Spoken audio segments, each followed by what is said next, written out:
The auditory threshold, हमारे सुनने की जो थ्रेशोल्ड या दहलीज है, जहाँ हम डिटेक्ट कर लेते हैं कि आवाज़ आई है, वो किस तरह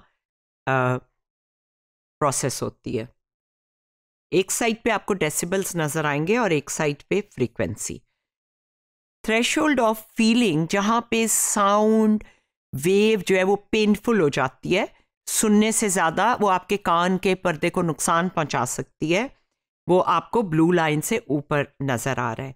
उससे नीचे पहली रेड लाइन तक ये आपका इक्वल लाउडनेस कर्व्स हैं, जिसमें आपको एक ही जैसी सुनाई देगी। पहली और दूसरी रेड लाइन के बीच में आम कन्वर्सेशनल स्पीच है, यानी जिस आवाज़ में, जितनी ऊंची आवाज़ में हम बात करते हैं एक दूसरे से। रेड लाइन नीचे वाली सी जो है और बी जो ग्रीन लाइन है, ये हमारा थ्रेशोल्ड ऑफ हियरिंग है। और इसके नीचे जो आपको कलर्ड पिंक एरिया नज़र आ रहा है, अगर इतने हर्ट्ज हों और तो हम उसे नहीं सुन पाते। फ्रीक्वेंसी आपको बता रही है कि लोअर हर्ट्ज पे यानी 20 हर्ट्ज पे 60 हर्ट्ज पे 20 की फ्रीक्वेंसी पे आप सुन लेते हैं, और जब हायर फ्रीक्वेंसीज होती जाती हैं तो आपको जो डैश लाइन नज़र आ रही है, हम हायर फ्रीक्वेंसी पे कम डेसिबल को भी सुन लेते हैं। जैसा बताया, hearing occurs in the light green area between the auditory curve, the threshold for hearing, and the upper curves, the threshold for feeling. Tones with combination of decibel and frequency in the light red area below the audibility curve cannot be heard. Tones above the threshold result in the feeling of pain, क्योंकि आवाज़ कान फाड़ देने वाली होती है। जैसे हम कहते हैं कि कान का पर्दा जो है वो नुकसान पा सकता है। थ्रेशोल्ड सबसे ज़्यादा बढ़ता है जब फ्रीक्वेंसीज मास्किंग का भी हमने जिक्र किया, दो आवाज़ें आ रही हैं तो उनमें से एक दूसरे को मास्क कर देती है, यानी छुपा देती है एक तरह से। तो हाई फ्रीक्वेंसी से लो की तरफ मास्किंग का असर जो है वो चलता है। ये है फ्रीक्वेंसी और हमारे हेयरिंग का रिश्ता।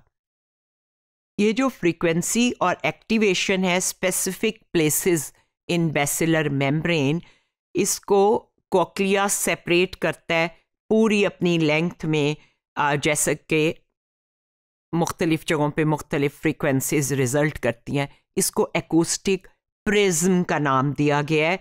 जैसे कि जो हम लाइट का प्रिज्म देखते हैं, उसमें वाइट लाइट में सारी वेवलेंथ्स होती हैं एक विजिबल स्पेक्ट्रम में, और वो उसको सेपरेट करता है प्रिज्म उसके कंपोनेंट्स में।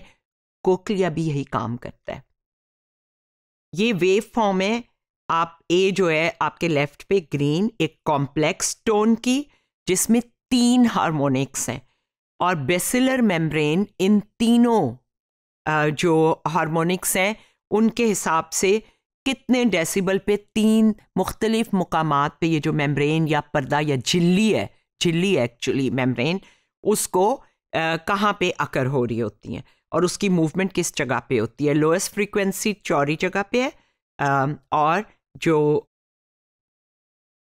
हाई फ्रीक्वेंसी है वो इसके नैरो एंड पे है। हेयर सेल जो है वो एक्टिवेशन और ऑडिटरी नर्व फाइबर फायरिंग जो है वो सिंक्रोनाइज होते हैं, आपस में एक दूसरे के साथ कोऑर्डिनेट करते हैं। एक ही एक रक्स है समझ लें, जिसमें मूवमेंट जो है उनकी कोऑर्डिनेट हो रही है। तो ये ऑडिटरी नर्व फाइबर्स राइट को बेंड करते हैं। तो ये जब पीक होती है वेव की, तो फिर आपको ऊपर ये नज़र आ रहा होगा, जहाँ पीक है वहाँ पे हेयर राइट को बेंड कर रहे हैं, फिर पीक हुई है फिर राइट को बेंड कर रहे हैं। फेज लॉकिंग ये होती है कि जब सेम प्लेस में साउंड वेव पे कोई फायरिंग हुई है तो उस जगह पे वो दोबारा फायर नहीं करते, थोड़ी देर के लिए साइलेंट इंटरवल आता है। इससे फ्रीक्वेंसी बनती है, क्योंकि आवाज़ हमेशा ऊपर नीचे होती है। टेम्पोरल कोडिंग ये होती है कि फ्रीक्वेंसी जो है किसी साउंड की, स्टिमुलस की, और टाइमिंग जो है ऑडिटरी नर्व फायरिंग की, इनके बीच में एक कनेक्शन है, उसे टेम्पोरल कोडिंग कहते हैं। ये जो पैटर्न ऑफ फायरिंग है ये हमारी फेज लॉकिंग को इंडिकेट करता है कि ये 4000 हर्ट्ज पे होती है। हम सब जानते हैं कि हेयरिंग का लॉस होता है, ये साउंड जो है रीच नहीं करती हमारे रिसेप्टर्स तक, इसको कंडक्टिव हेयरिंग लॉस कहते हैं। फिर डैमेज हो जाए हेयर सेल्स को, उसकी वजह से भी होता है, ऑडिटरी नर्व की वजह से भी होता है जो ब्रेन में जा रहा है। तो ये जो डैमेज है हेयर सेल्स या इसको सेंसरी न्यूरल हेयरिंग लॉस कहते हैं। कोक्लिया के मैकेनिज्म को समझने का फायदा ये है कि हेयरिंग लॉस के लिए कोक्लियर ट्रांसप्लांट्स बन रहे हैं नई टेक्नोलॉजी के जरिए। ये हमारे ऑडिटरी पाथवेज हैं। ऑडिटरी स्ट्रक्चर्स बायलैटरल है, यानी left and right side of the body के दोनों तरफ के मैसेजेस क्रॉस ओवर करते हैं। ऑडिटरी नर्व सिग्नल लेकर जाता है और इनर हेयर से जो जनरेट हुए हैं कोक्लिया से दूर, और उसी का जो रिसीविंग एरिया ब्रेन में वहाँ पे जाता है। और इनके एक सीक्वेंस हैं, ये सब कॉर्टिकल स्ट्रक्चर में जाके साइनैप्स करते हैं। कोक्लियर न्यूक्लियस से शुरू होते हैं and they continue to the olivary nuclei in the brain stem. ये जो ऑलिवरी न्यूक्लाई है ये कई इसके फंक्शंस हैं। इसको समझने के लिए ये टर्म याद रखें, सोनिक एमजी। ये एक बड़ी फास्ट स्पोर्ट्स कार होती है। SON superior olivary nuclei, IC inferior colliculus और एमजी मीडियल जेनिक्यूलेट न्यूक्लियस।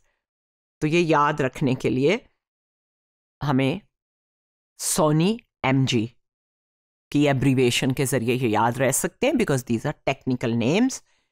हमने what and where placing of objects के हिसाब से स्टडी किया था। तो साउंड हमें ये भी बताती है कि आवाज़ कहाँ से आ रही है, हेयरिंग हमारी, और वो हमें ये भी बताती है कि किस चीज़ की आवाज़ है। ये दोनों चीज़ें ज़रूरी हैं।